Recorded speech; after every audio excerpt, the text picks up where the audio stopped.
melakukan tindakan-tindakan positif begitu. Nah ini bagaimana memandangnya? Karena ini dipindahkan saja. Tadi dulu perangkatnya konvensional, sekarang digital. Iya. Nah jadi ini utamanya ini bagaimana Abangda dan Kakanda semua memandang dan tantangan apa yang ada pada hari ini yang bisa dijawab begitu. Mahasiswa dulu barangkali. Fadil. Baik, menurut saya tidak sesimpel itu ketika kita memandang digitalisasi begitu, karena mungkin secara kasat mata digitalisasi adalah memindahkan yang dulunya offline, yang dulunya luring menjadi daring, yang luar jaringan menjadi dalam jaringan. Nah, perpindahan ini dalam sudut pandang ekonomi menciptakan sebuah peluang. Perubahan perilaku akan menciptakan sebuah peluang. Nah, peluang inilah yang ditangkap oleh para pengusaha, menciptakan berbagai macam aplikasi. Nah, aplikasi ini sebetulnya ada motif ekonomi di balik aplikasi-aplikasi ini. Tidak mungkin Google rela memberikan layanannya secara gratis kalau mereka tidak mendapatkan keuntungan. Tidak mungkin pengembang WhatsApp yang sekarang kita gunakan tidak mendapatkan speser pundi-pundi uang dari situ. Walaupun kita sebagai user, sebagai pengguna tidak ditarik speser pun untuk menikmati layanan yang mereka gunakan. Sehingga motif ekonomi ini yang membuat dan mendesain aplikasi itu agar sering digunakan oleh kita sebagai user. Mereka menggunakan metrik screen time. Jadi semakin lama kita menggunakan aplikasi itu, maka semakin sukses aplikasinya, dan nanti akan ada kaitannya dengan naiknya valuasi perusahaannya, dan akan menaikkan saham yang ada di perusahaan itu, dan akan mendapatkan pendanaan baru dan sebagainya begitu. Nah, menurut saya tantangan ini harus dijawab dengan si pengguna aplikasi, anak muda harus sadar ada motif ekonomi sehingga menggunakan aplikasi ini secara wajar saja. Nah, ketika misalkan contoh sederhananya adalah ketika WhatsApp dibeli oleh Facebook ditambah fitur status, kita bisa mengunggah aktivitas harian kita, pemikiran kita. Pada intinya adalah menunjukkan eksistensi kita sebagai manusia. Itu hal yang positif ya? Itu hal yang positif. Tapi itu sebetulnya dalam sudut pandang si pengembang aplikasi adalah memperlama kita menggunakan aplikasi itu. Terbukti yang dulunya orang memakai BBM Messenger, saya alhamdulillah masih sempat pakai, masih pernah punya pengalaman menyebarkan pin BBM gitu, ping dan segala macam. Beralih dari BBM Messenger menjadi WhatsApp yang fungsi eksistensinya sudah bisa dijawab oleh WhatsApp. Nah, begitu juga dengan yang lain ya, Instagram, Facebook. Makanya kita sering mengeluhkan, oh tidak terasa kalau kita scrolling ini kok bisa 1 jam, 2 jam. Nah, mereka mempelajari psikologi kita dan kita diputar terus di aplikasi itu. Nah, ini akan bisa dijawab tadi. Yang pertama adalah kita menyuarakan sadar atau berkesadaran. Nah, kata kuncinya kalau kita pengen belajar lebih banyak tentang ini adalah mindfulness, digital minimalism. Itu sudah banyak sekali pakar-pakar yang menulis tentang itu, sehingga kita tidak lagi dibodohi dalam tanda kutip, juga tidak lagi diperalat dalam tanda kutip, dan juga tidak disetir oleh mereka. Jadi kita bisa menggunakan sesuai dengan kebutuhan kita dan sesuai dengan kapasitas kita. Nah, yang kedua adalah adab ke sumber ilmu secara digital. Ini menurut saya ini penting. Saya belajar di kampus Muhammadiyah terutama, saya diajarkan ada 3 sumber ilmu. Ada Tuhan, Allah Subhanahu Wa Taala, ada alam, dan ada manusia. Nah, kita harus menjaga adab di 3 sumber ilmu ini. Kita menjaga adab dengan Allah, kita menjaga adab dengan alam, menjaga adab dengan manusia dengan cara merendahkan diri.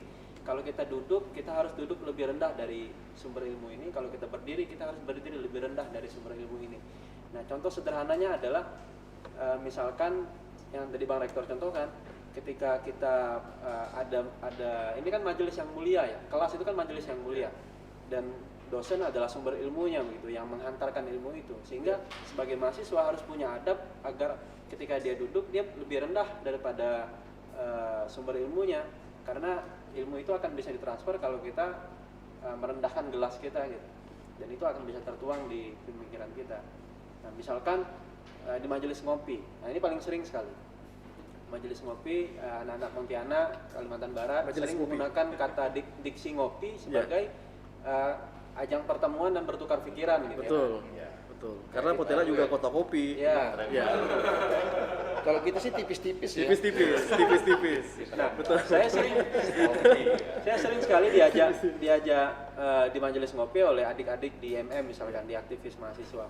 Nah, mereka mungkin belum teredukasi dengan adab ini ya, sehingga mereka ya sama seperti tadi, saya sudah sampai ke warung kopinya, saya sudah duduk, saya sudah pesan. Nah, dia baru bertanya, "Bang, sudah OTW belum?" Gitu. Padahal kita sudah sepakat masalah waktu, kita sudah sepakat masalah tempat. Nah, kadang juga saya sudah seruput beberapa kali ke kopi saya, dia membatalkan pertemuan hanya karena alasan yang menurut saya juga gampang lah gitu. Nah, seharusnya adabnya adalah ketika sudah sepakat waktunya, datang sebelum waktunya. Itu misalkan datang 5 menit atau 10 menit sebelum waktunya, kita sudah berada di tempat. Begitu orangnya datang, kita sambut dengan cara berdiri misalkan, menunjukkan gestur kita siap menerima ilmu. Setelah itu cepat-cepatan bayarkan kopinya, bayarkan kopinya begitu. Penting itu. Nah, itu harus cepat-cepatan gitu. Triknya misalkan pura-pura izin ke belakang gitu. Bang, maaf bang, saya mau ke WC gitu kan. Padahal kita singgah ke kasir, kita bayarkan. Kasir di depan. Nah, ketika selesai ngopi, kita ucapkan terima kasih dan lain segala macam. Kita hendak pulang, si sumber ilmu ini datang ke kasir, mau bayar, udah dibayarkan bang sama itu. Nah itu pasti diingat terus sama si orang ini gitu, dan dia sejak saat itu akan mendaulat yang ngajak dia ngopi ini sebagai adik intelektualnya begitu, atau sebagai rekan yang akan selalu dipantau, dibina, dibimbing dan segala macam. Nah menurut saya adab ke sumber ilmu ini yang penting untuk supaya digitalisasi itu tidak hanya sekedar teknologi, apalagi kita dijadikan bisa dikatakan sapi perah lah sama si pengembang aplikasi. Bagaimana IMM atau dalam masa jabatannya dulu mentransfer ini kepada teman-teman mahasiswa? Nah, cara kita adalah dengan mendiskusikan tiga sumber ilmu tadi. Kami menyebutnya sebagai cara untuk menjadi cendekiawan berpribadi. Nah, di IMM itu punya nilai agar kita menjadi cendekiawan berpribadi. Nah, cendekiawan berpribadi ini bisa dalam terminologi lain bisa disebut intelektual profetik. Nah, intelektual profetik ini yang sering digaungkan di semua forum, baik itu forum yang sifatnya resmi maupun forum-forum yang tidak resmi. Dan itu dijabarkan ringkasnya di 3 sumber ilmu ini tadi. Allah, lalu alam, dan manusia. Dan kita sebagai kader harus tawaf, harus keliling gitu, harus sowan, harus terus menjaga putaran ini jangan sampai mandek di satu titik gitu. Jadi kita mutar. Tentu ada tantangan apa yang kira-kira belum berhasil. Tantangannya yang lagi-lagi ya mahasiswa itu tidak semuanya mau gitu. Mahasiswa itu tidak semuanya mau. Akhirnya kita hanya pilih beberapa mahasiswa yang punya pengaruh dengan mahasiswa yang lain. Karena jenis-jenis mahasiswa ini kan banyak. Kita mengklasifikasikan ada mahasiswa kupu-kupu, kuliah pulang gitu kan. Ada yang mahasiswa yang kuliah pulang rapat. Betul. Gitu. Oke. Terima kasih. Fadil. Model mahasiswa. Ya, terima kasih.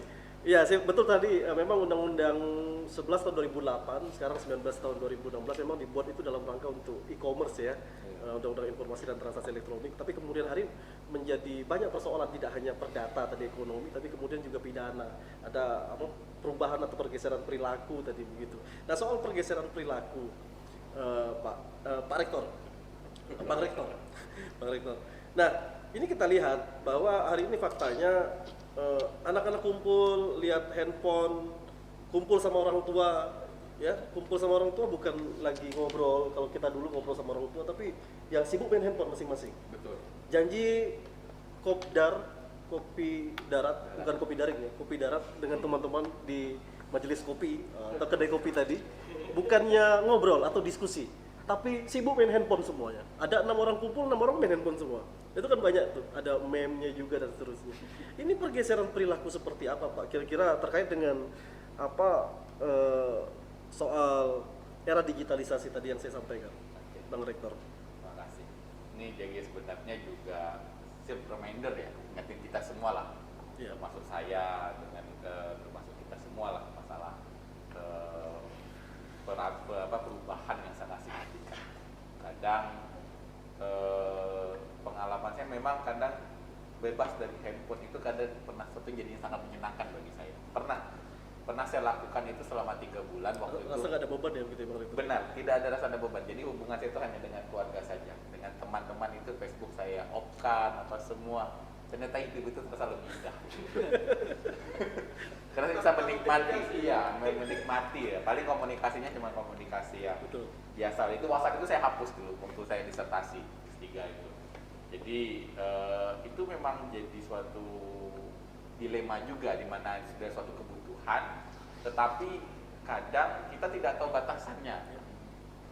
Jadi misalnya contoh, benar kata Bang Moderator tadi bahwa kadang kita ngumpul nih, bukannya ngumpul tapi Sibuk main handphone. Kawan di depan mata, tapi kita ngecek orang yang nggak jelas, maksudnya kawan-kawan yang nggak depan kita gitu. Jadi ngapain ngumpul? Galau.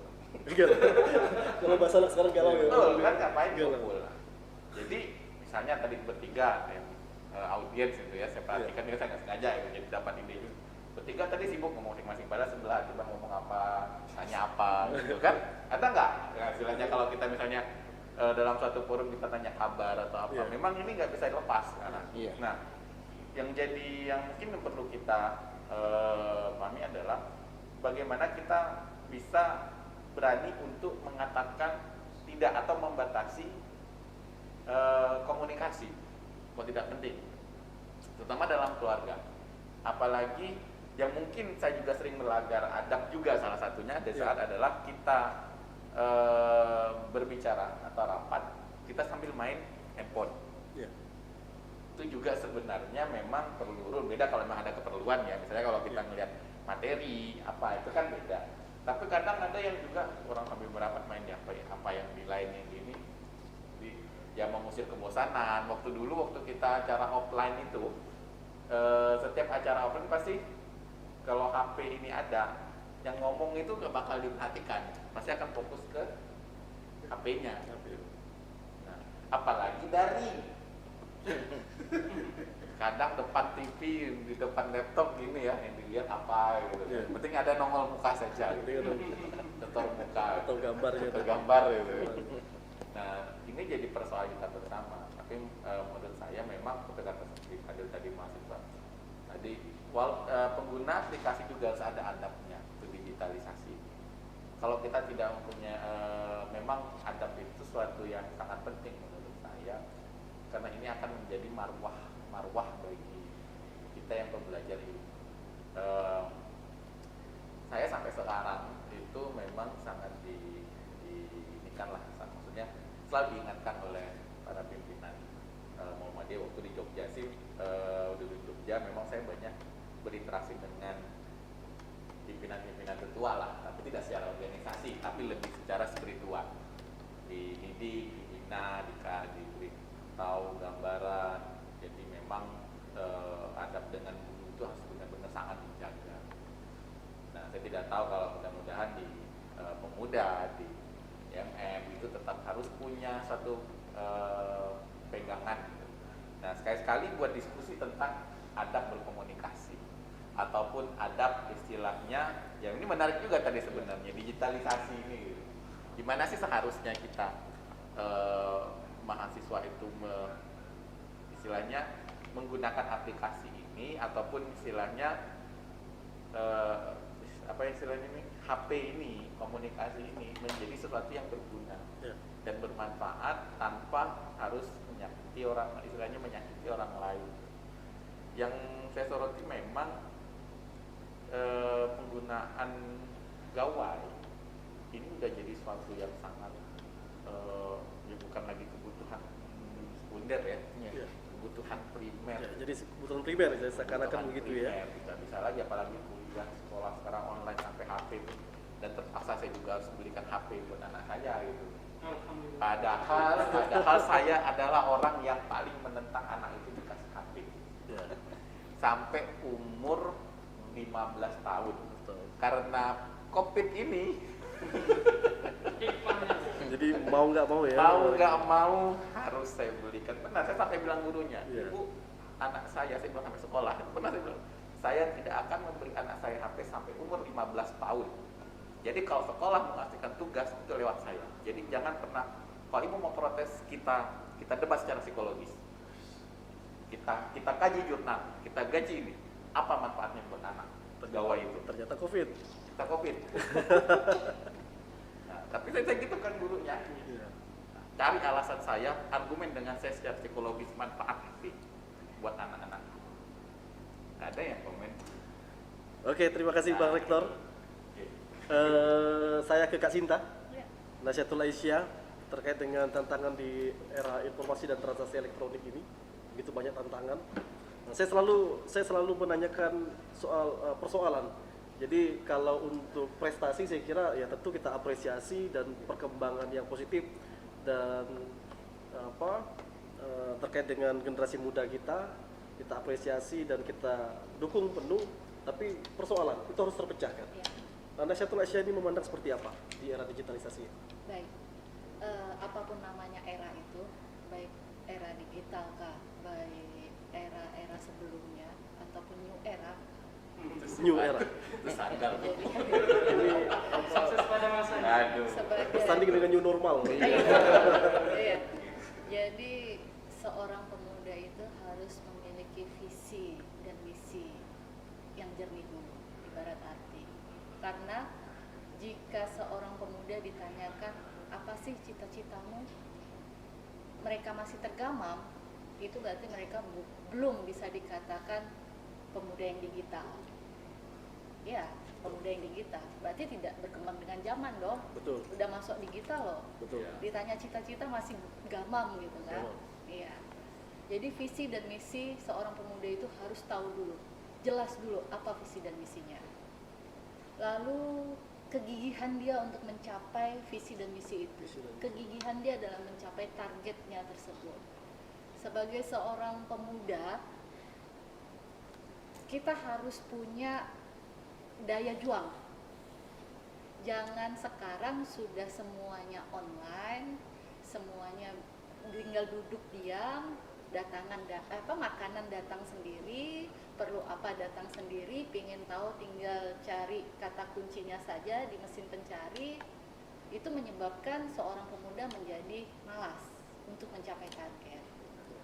Terus yang kedua yaitu sebagai seorang pemuda harus kritis dan analitik.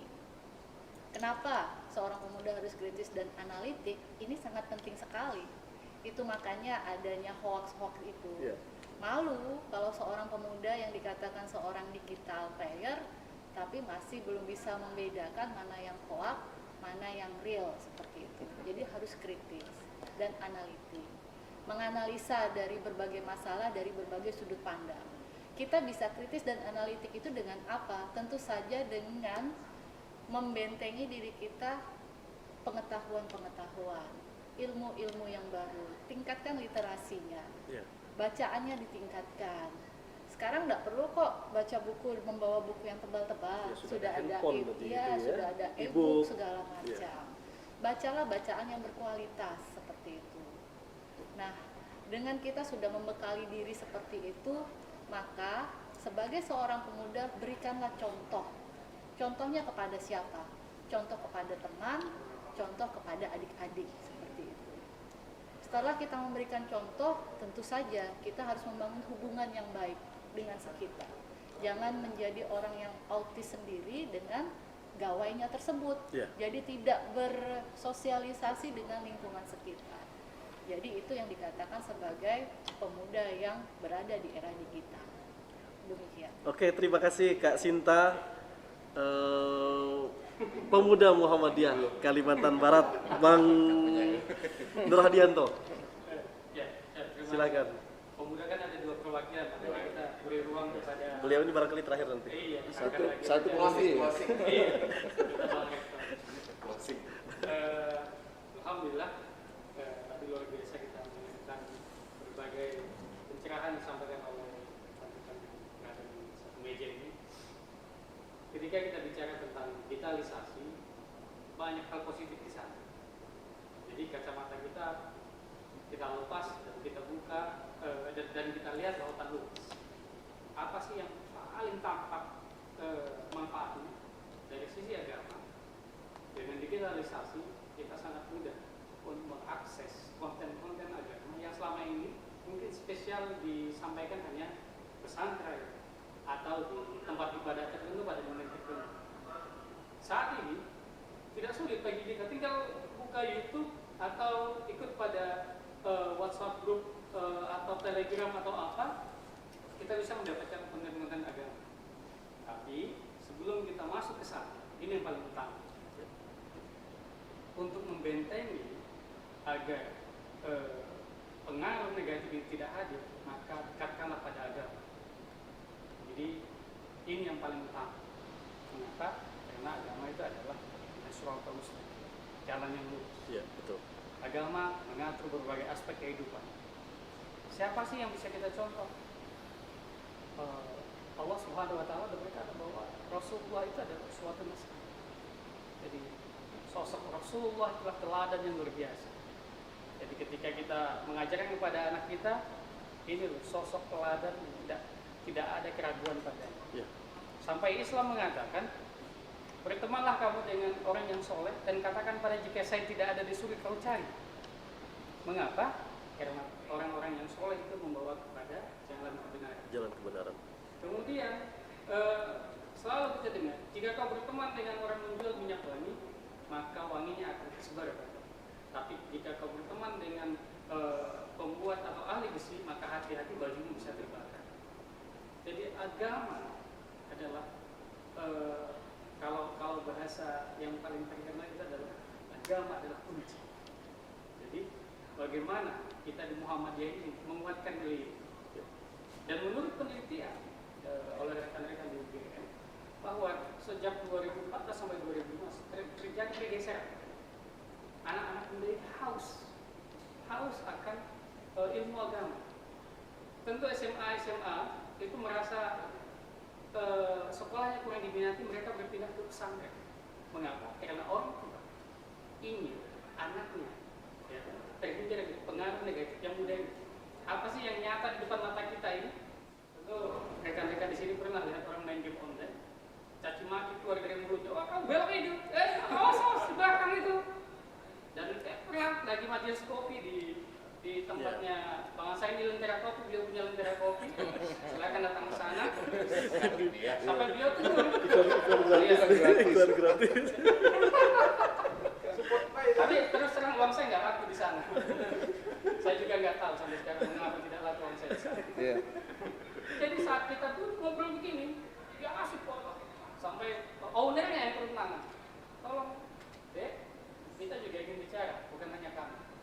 Itu adalah pengaruh negatif. Mengapa? Tadi kembali kepada adab. Inilah agama kita menjaga itu.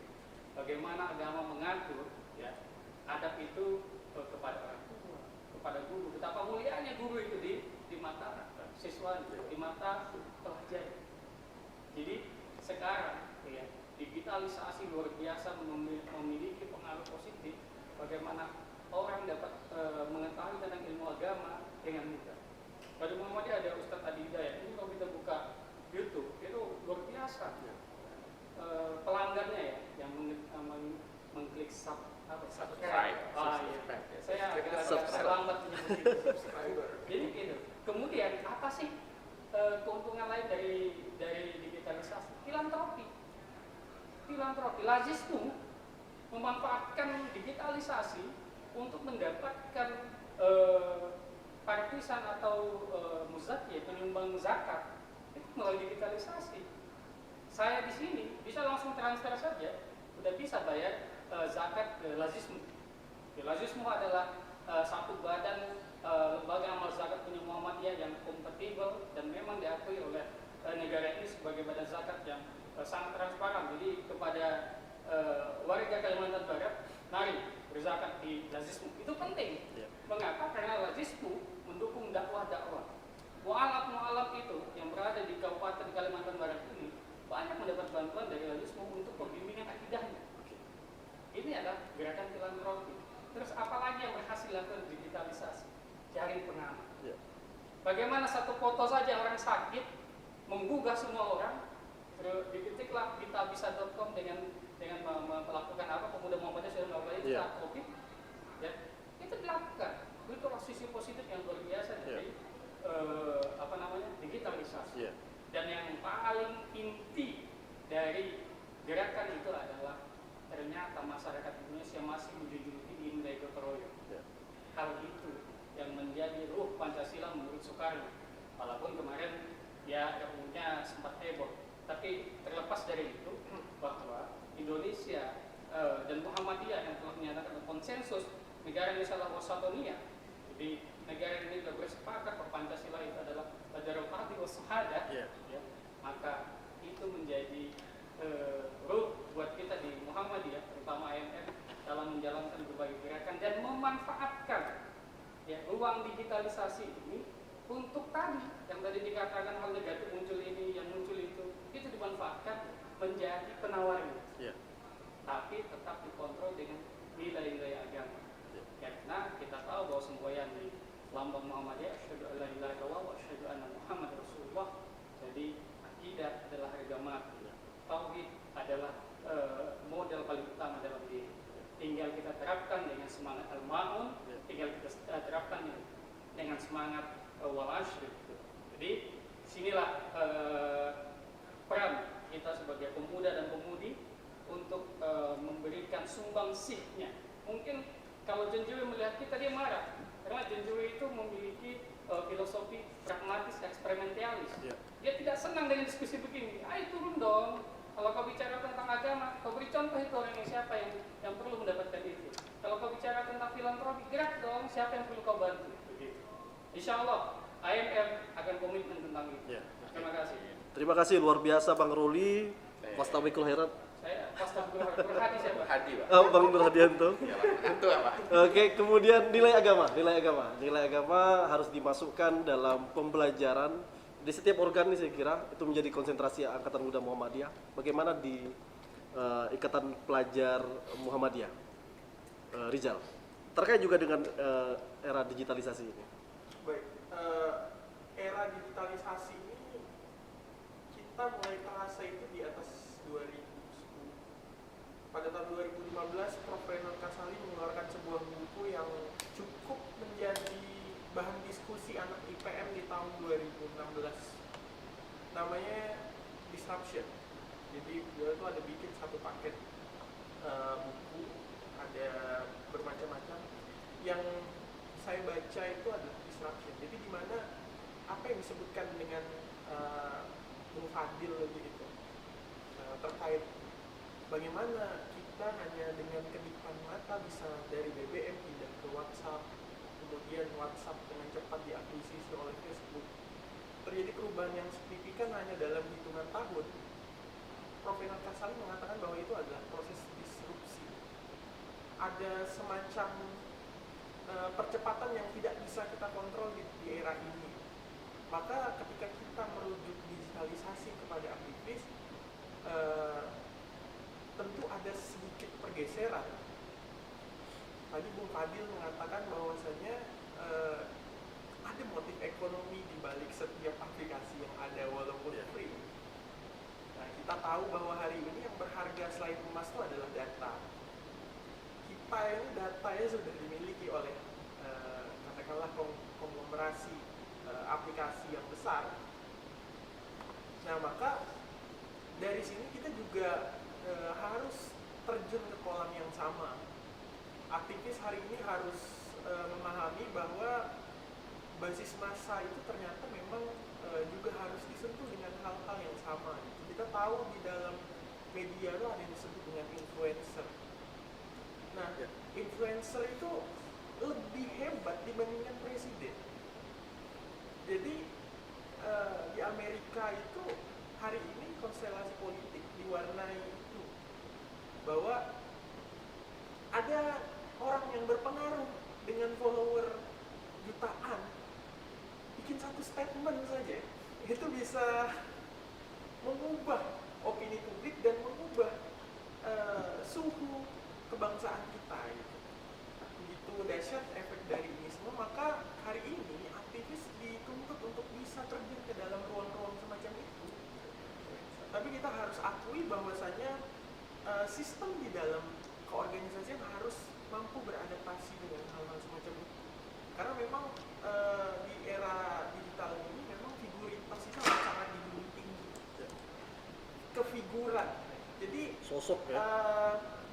the death of expertise, matinya kepakaran.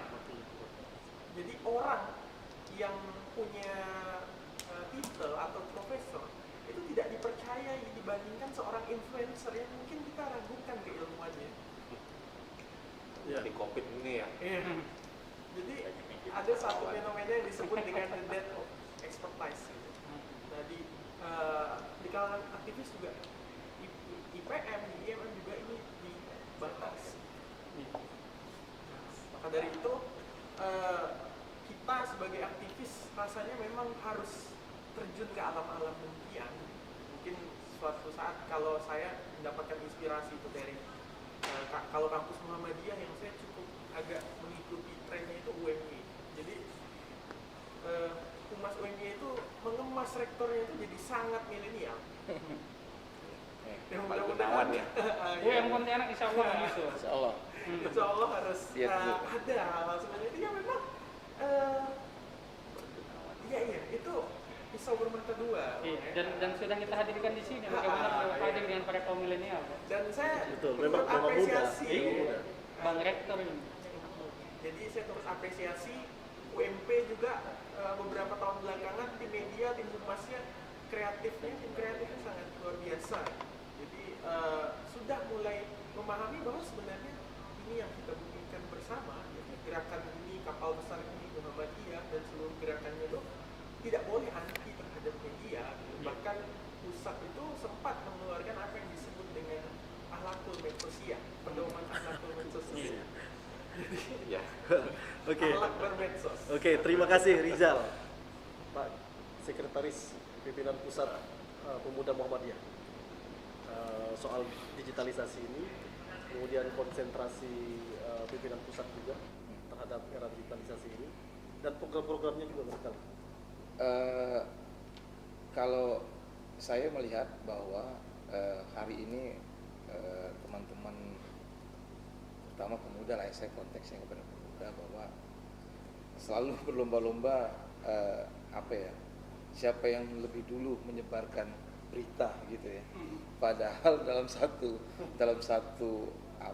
grup di HP kita tuh lebih banyak grup yang sebenarnya apapun yang disampaikan informasi itu udah sampai ke kita gitu.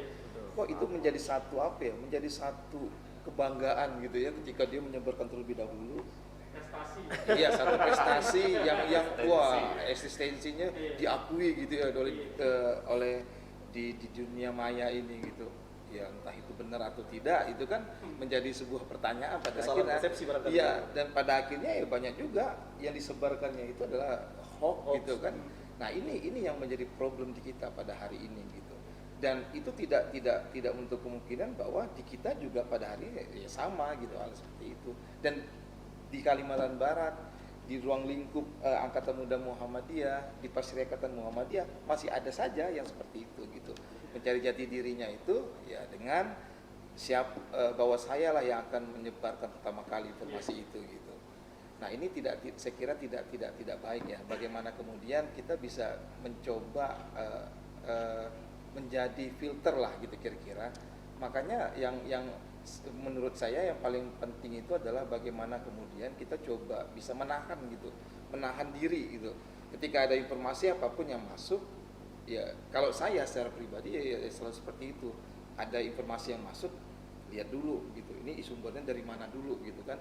Ya kalaupun memang sumbernya pun jelas, saya kira ini sih teman-teman yang lain juga ada di grup yang lain, ya udahlah pasti akan baca lah itu. Nah, saya kira seperti itu yang penting kita lakukan di era sekarang.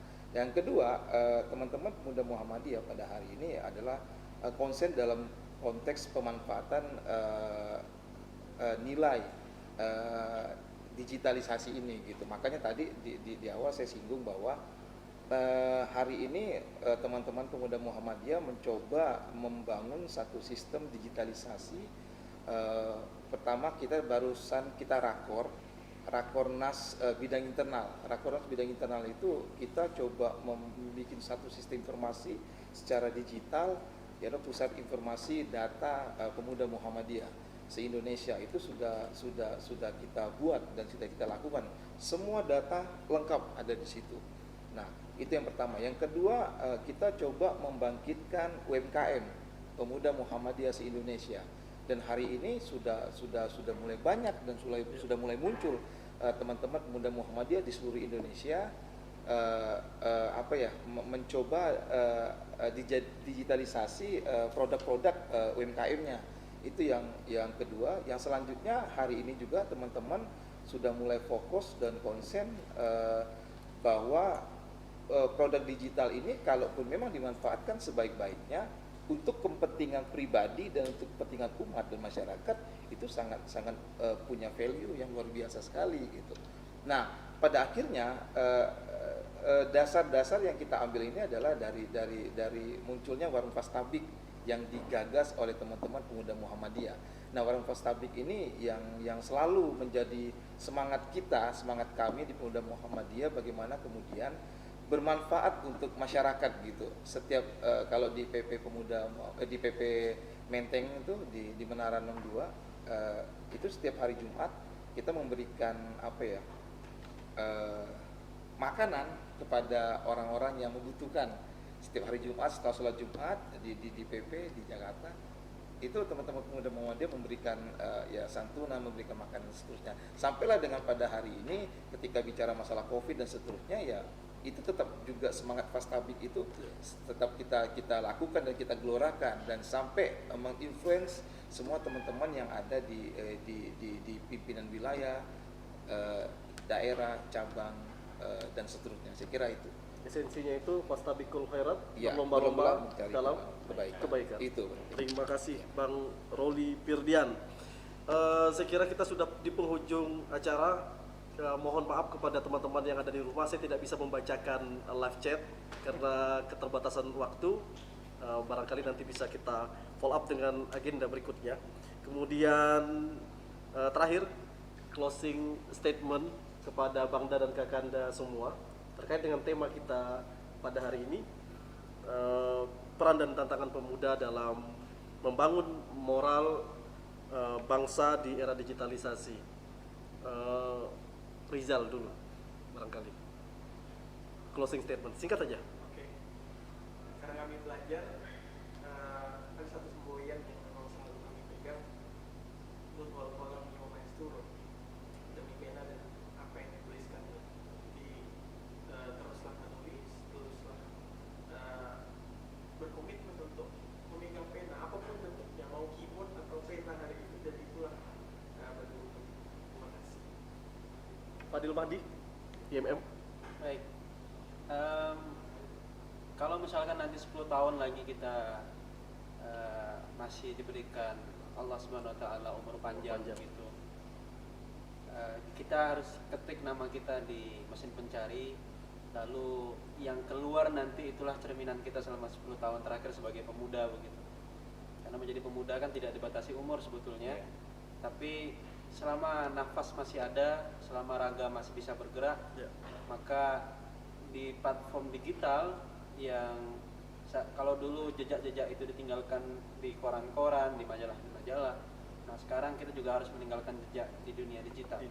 Nah, indikator yang paling mudah adalah kita ketik nama kita di mesin pencari, lalu di halaman depan yang muncul dan di gambar yang muncul, nah itulah yang kita kerjakan. Jadi saya berharap pemuda yang hari ini ada, baik diri saya pribadi dan seluruh peserta yang sekarang sedang menyaksikan atau yang nanti ke depan akan menyaksikan, karena setelah ini akan diunggah di kanal YouTube-nya WM Pontianak. Mudah-mudahan bisa menjadi pemuda yang demikian. Amin. Terima kasih Fadil. Kemudian Kak Sinta, Nasyatul Aisyah, Kalimantan Barat. Baik, bismillahirrahmanirrahim. Jadilah pemuda yang dirindukan pada zamannya. Pastikan kita menjadi salah satu pemuda yang memberikan hal yang terbaik di peradaban ini. Kita bisa berdiri di kaki sendiri dengan bangga, dengan mandiri. Terima kasih. Terima kasih Kak Sinta. Bang Nur Hadianto, Saya ya. Ketua Saya belakangan tadi. Pemuda Kalimantan Barat. Baik, terima kasih. Jadi closing statement harus saya pendek, tapi saya ditambahkan dua hal. Satu, bahwa pusat pendidikan sekarang sudah menjadi 4. Salah satunya yaitu lingkungan digital.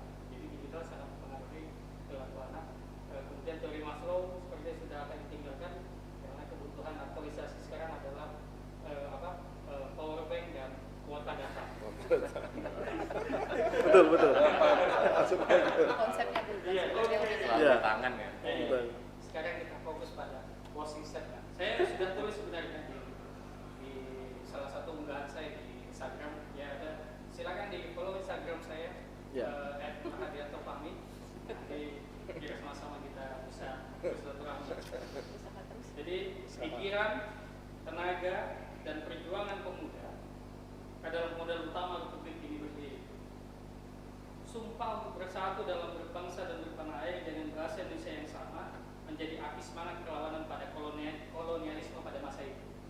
Hari ini amanah itu ada di tangan seluruh pemuda Indonesia untuk membawa Indonesia yang berkemajuan dan berdaulat. Fastabiqul khairat wal qalam wa ma yasturun. Assalamualaikum warahmatullahi wabarakatuh.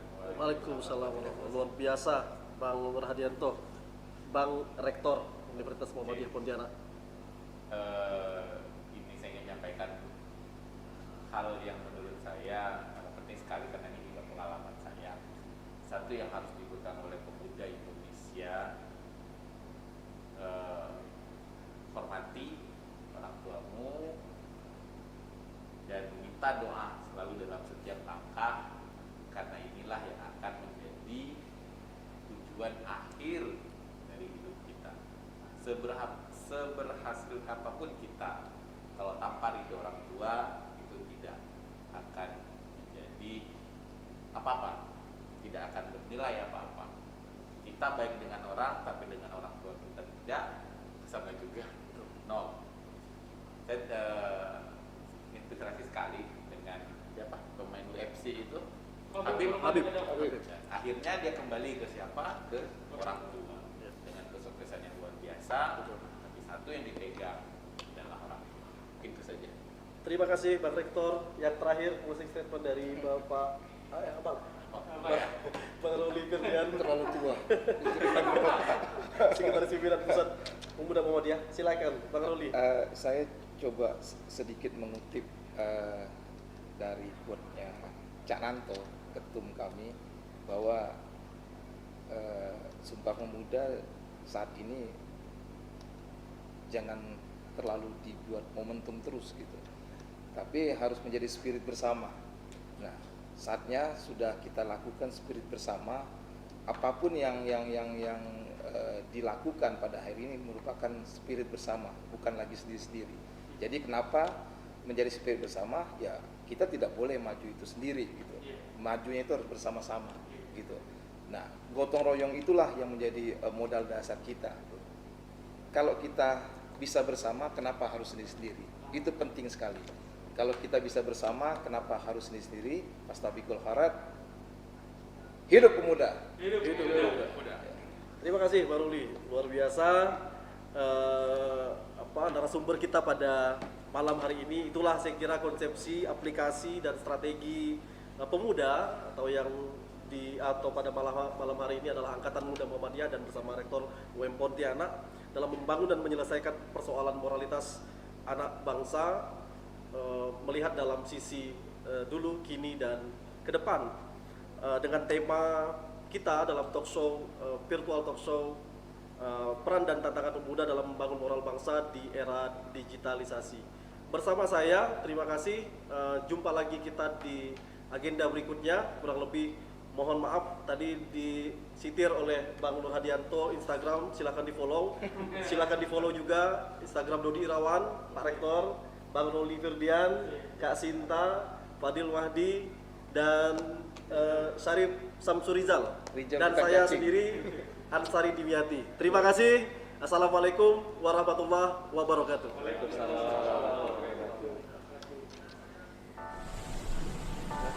Keren.